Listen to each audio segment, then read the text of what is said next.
के राउरकेला के पास एक गांव है कालाहांडी। देखा जाए तो ये ज्यादा छोटा नहीं है और शायद इतना पिछड़ा हुआ भी नहीं है, पर ये बात कुछ साल पहले की है। गांव अच्छा था, पर कुछ दिनों के बाद अचानक से गांव में एक अजीब सी अफवाह फैल गई। अब जिन्होंने उसे खुद से नहीं झेला उनके लिए तो अफवाह ही थी, पर जिनके साथ ये घटना घटी थी उनके लिए किसी श्राप से कम नहीं है ये। इस गांव में कोई भी डॉक्टर नहीं है। ऐसा नहीं है कि कोई डॉक्टर यहाँ कभी आया नहीं या किसी डॉक्टर ने यहाँ अपना क्लिनिक लगाने का नहीं सोचा, और ये भी नहीं है कि लोगों के पास यहाँ पैसों की किल्लत है इतनी की फीस ना दे पाए। पर फिर भी कोई भी डॉक्टर यहाँ कुछ घंटों से ज्यादा नहीं टिकते इस गांव में।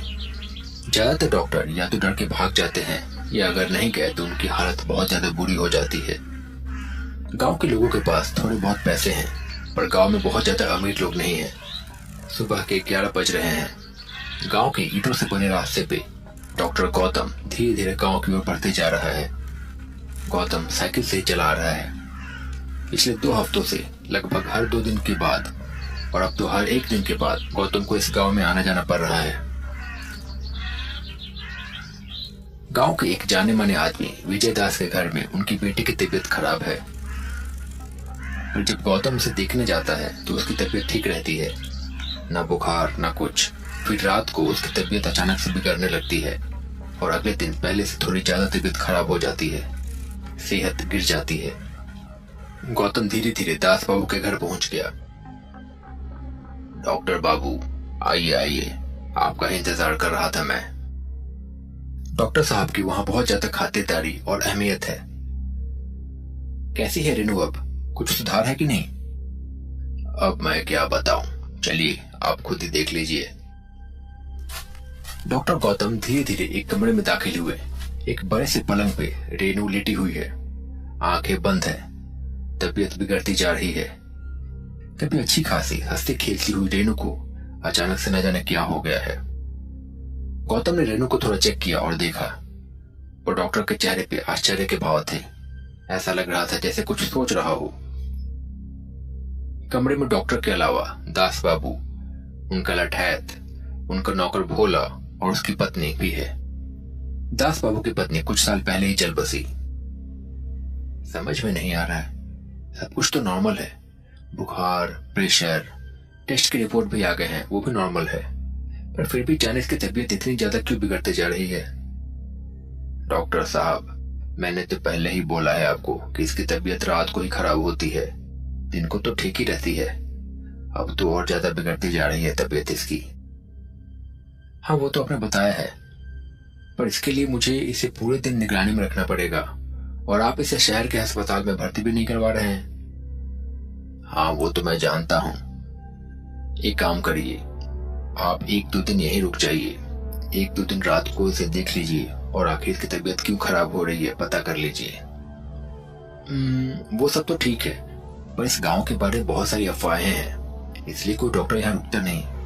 मैं इन सब बातों को ज्यादा मानता तो नहीं हूँ, लेकिन बिना वजह का जोखिम भी नहीं उठाना चाहता हूँ। डॉक्टर साहब, मेरी बेटी की जिंदगी का सवाल है। मैं अपने आदमी आपके कमरे के बाहर रात भर पहरे पे रखूंगा। आप बिल्कुल चिंता मत कीजिए, मैं आपको कुछ भी नहीं होने दूंगा। आप बस मेरी बेटी की देखभाल कर लीजिए और दया करके इसे ठीक कर दीजिए। गौतम ने थोड़ा सोचा और फिर सहमते हुए हाँ कर दी। बोला, डॉक्टर साहब के रहने का इंतजाम कर दो। दास बाबू के कहे अनुसार भोला ने डॉक्टर साहब के रहने का इंतजाम पास ही के कमरे में कर दिया।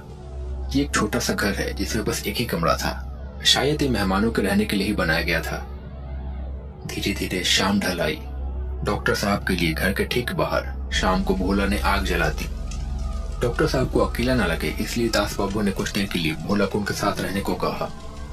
खाना पीना होने के बाद डॉक्टर साहब भोला के साथ आग के पास बैठे हुए थे। दिन में गांव में चहल पहल थी, और अब रात होते ही खामोशी पड़ गई थी। दूर से जंगली जानवरों की आवाज भी आ रही थी और झिंगुर की आवाजें भी आ रही थी, और आग के सामने बैठना सुकून से भरा था।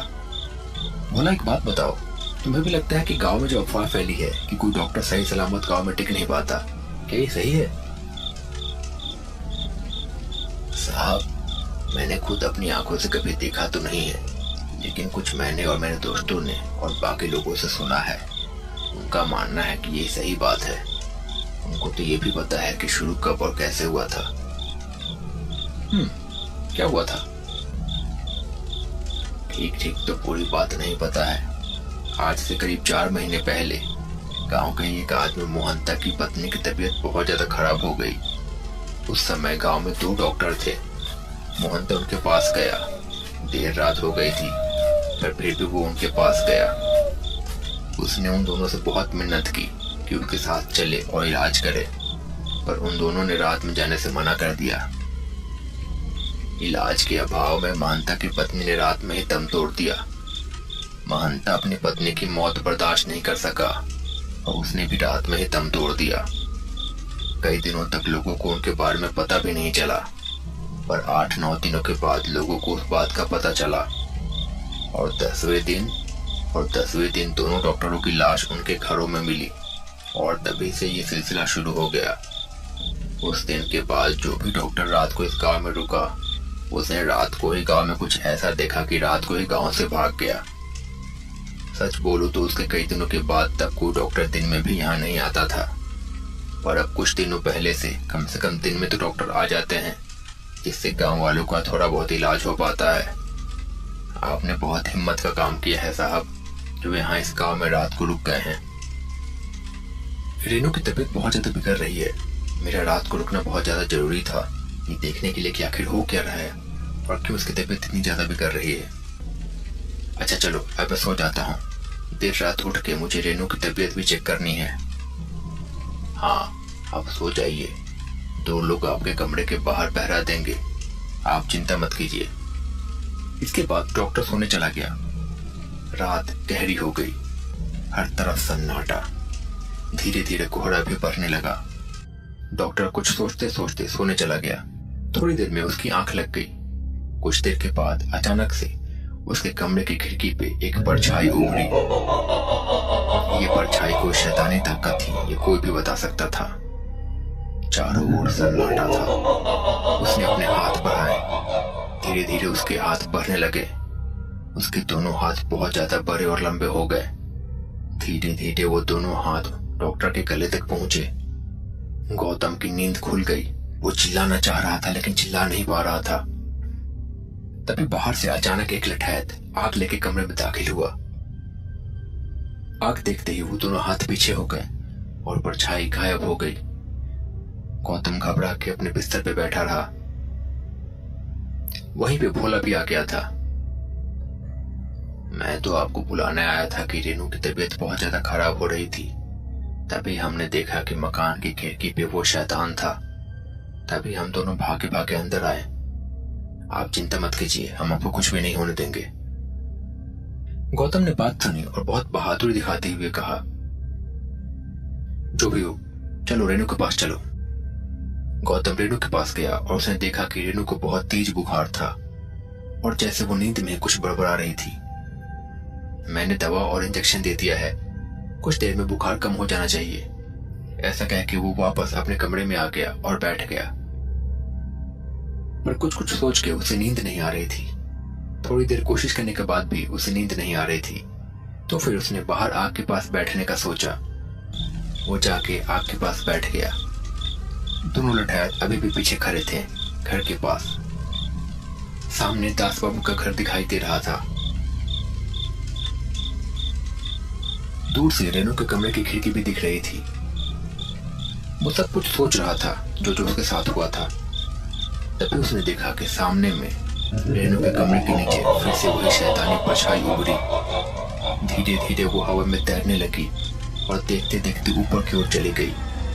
वहां से वो रेनू के कमरे में चली गई। गौतम लठैत को लेकर तुरंत उसकी ओर भागा और गया। थोड़ी देर में वो रेनू के कमरे में पहुंचा। उसने देखा कि वो परछाई रेनू के ऊपर थी। ऐसा लग रहा था जैसे वो उसके प्राण खींच रही हो। लठैत चिल्लाते हुए अंदर घुसा और तभी वो परछाई अचानक से गायब हो गई। रेनू जैसे हिल नहीं पा रही थी। उसकी आंखें अभी भी बंद थी, पर वो तड़प रही थी। आवाज सुन के तब तक भोला और दास बाबू भी आ चुके थे। क्या हुआ डॉक्टर, अचानक से आप यहाँ कैसे? सब ठीक तो है ना? अभी तो मैं आ गया, पर मैंने जो देखा उससे मैं एक बात तो साफ साफ बता सकता हूँ कि रेनू को मेरे या किसी डॉक्टर की जरूरत नहीं है। यहाँ कुछ और ही है जिसकी वजह से इसकी ये हालत है। फिर गौतम ने सारी बात दास बाबू को बताई। दास बाबू बड़ी सोच में पड़ गए। फिर भोला ने कहा, मालिक अब तो अपनी गलती मान लीजिए। आपकी वजह से रेनू बेटी की जान खतरे में आ गई है। हो ना हो ये महंता या उसकी पत्नी के प्रेत का ही काम है। शायद आपका बदला वो आपकी बेटी से ले रहे हैं। दास बाबू बड़ी सोच में पड़ गए। फिर उन्होंने गुस्से भरी आवाज में कहा, मैं किसी आत्मा से नहीं डरने वाला और मैं मेरी बेटी को कुछ भी नहीं होने दूंगा। वो तो अच्छा हुआ कि डॉक्टर साहब ने सब देख लिया। आखिर पता तो चला कि क्या वजह थी रेनू की तबीयत खराब होने की। मैं आज ये किस्सा खत्म कर दूंगा, बहुत हो गया ये। ऐसा कह के दास बाबू अपने लठैत को लेके वहां से निकल गए। उसी समय धीरे धीरे वो लोग एक छोटे से मकान के पास पहुंचे।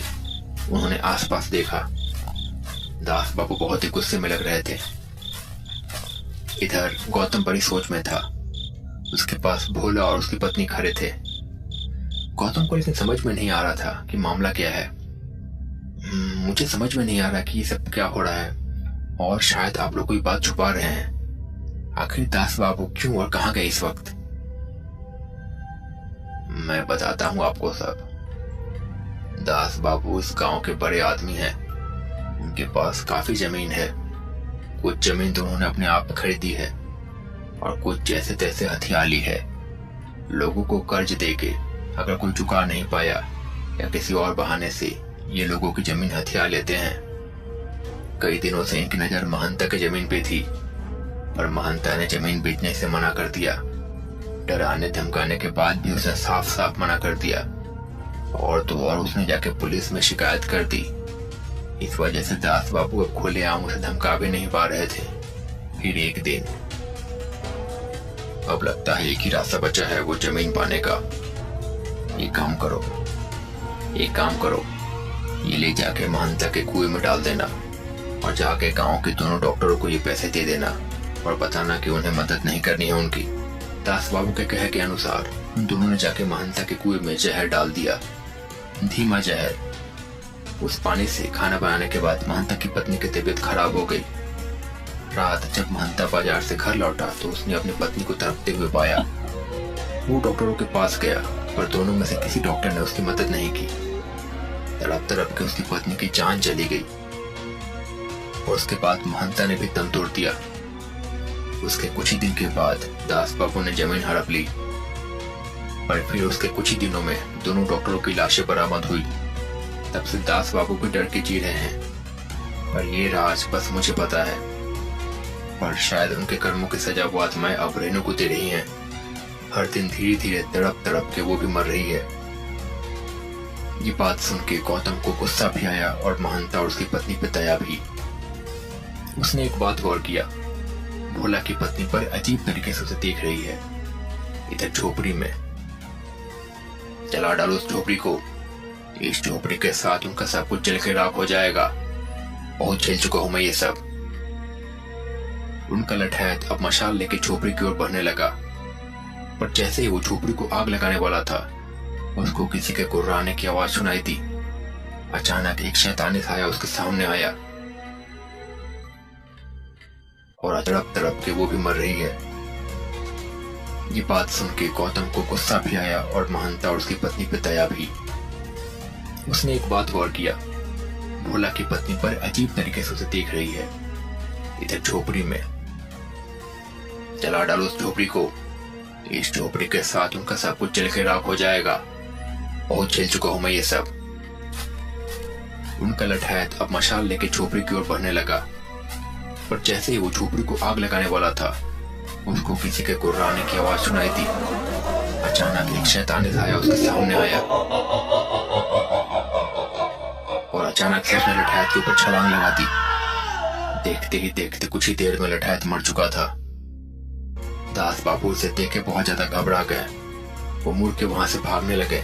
उनकी सांसें फूल रही थी, पर तभी वही शैतानी साया वहां फिर से आया। इस बार दास बाबू की बारी थी। शायद यही महानता का बदला था।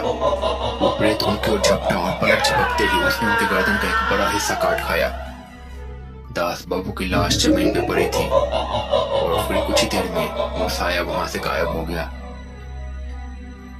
इधर गौतम ने भोला से कहा, आप दोनों को पता है क्या वो कहाँ गए हैं? भोला, तुम मेरे साथ चलो और आप रेनू का ख्याल रखिए। पर पीछे कोई था नहीं।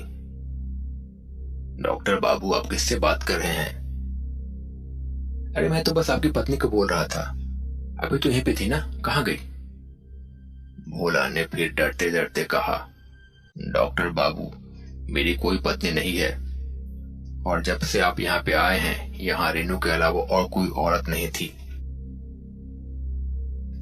शायद अब महंता और उसकी पत्नी दोनों को मुक्ति मिल चुकी थी। तो दोस्तों, कैसा लगा आपको ये वीडियो? अगर पसंद आया हो तो इसे लाइक करना और चैनल को सब्सक्राइब करना ना भूलें। टारगेट है 5000 लाइक्स का और 50,000 सब्सक्राइबर्स का। मैं मिलता हूँ बहुत जल्द नए वीडियो के साथ। तब तक के लिए अपना ख्याल रखिए। Bye bye.